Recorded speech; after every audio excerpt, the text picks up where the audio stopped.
Luka's going into his 6th season. Dirk played 20 seasons with you, the only franchise that he's ever played with. You say, yeah, right now, Luka's the best player. You really believe that right now that he's a better player than Dirk's ever been? Yeah.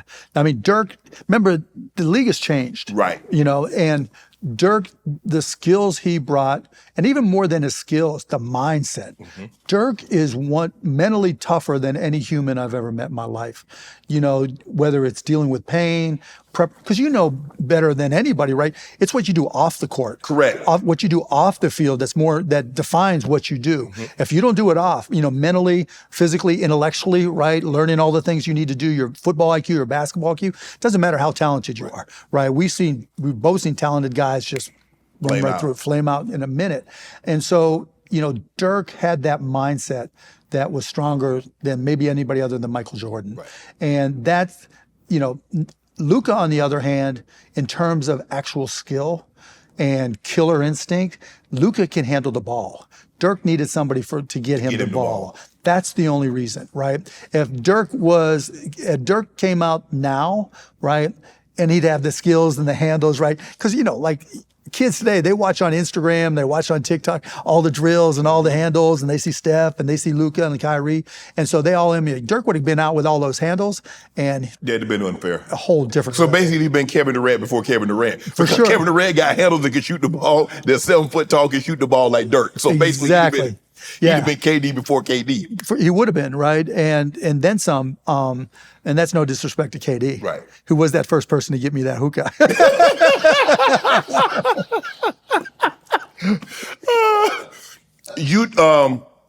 When Luka's contract is up, he's going to have the biggest contract in NBA history. For sure. Do you believe we're going to get to a point in time, I don't know how soon, probably because of the way it's going, that we're going to see an NBA player with $1 billion contract? Yeah, for sure. $1 billion, Mark? Yeah, but I mean, that presumes that TV keeps on going up the way it is. Yeah. But you're going to see $100 million a year here shortly. Wow. Because if the TV contract has 10% increases in the cap, the way the CBA works, right? And you saw Steph, had $62 million for 1 year, right? I mean, when Luka and Tatum and all these guys, man, they're Tatum young. Tatum just got what, like 400? Something. So Luka's about to get a lot. A lot. And it's going to go crazier. Like this coming year is still old CBA, old TV money, right? Mm-hmm. Once that new TV money kicks in, they'll be making more money a year than I will. These guys are going to be making, I don't care how many billions you have. I don't have a real job, right?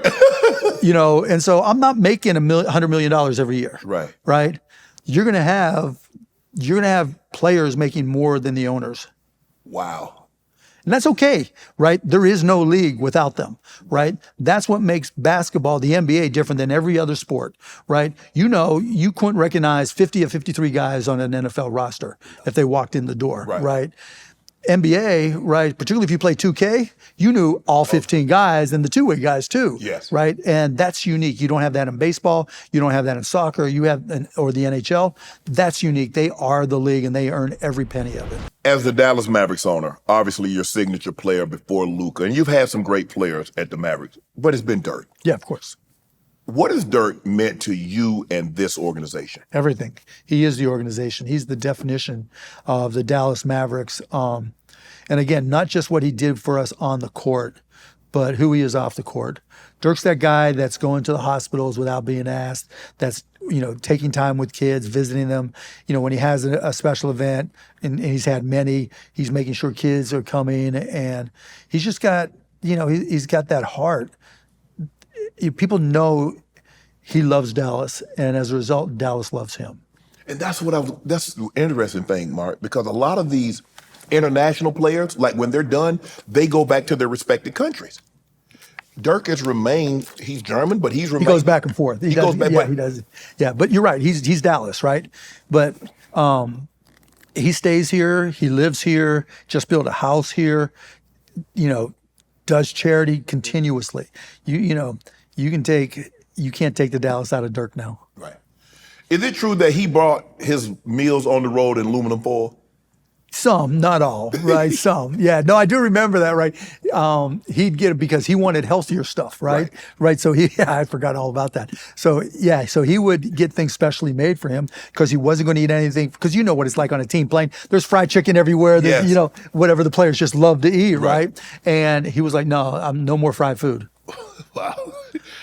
Why have European players really, if you look at the last 6 MVPs, it's been European players. You got Jokic with 3, you got Giannis with 2, you got Joel Embiid with 1.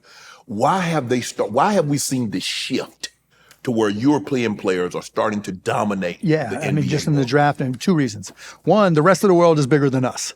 Right, so we've got 330 million. Yeah. There's 8 billion people in the world, right? So they got 7 Yeah, so there's more options available, right? Particularly now with Africa and India, and you know, I love whenever I think India now, I like that song, 10 Toes In. You know that what I'm talking about. But anyways, I digress. But so there's just more people, and then the training methods are different. There's no equivalent of AAU.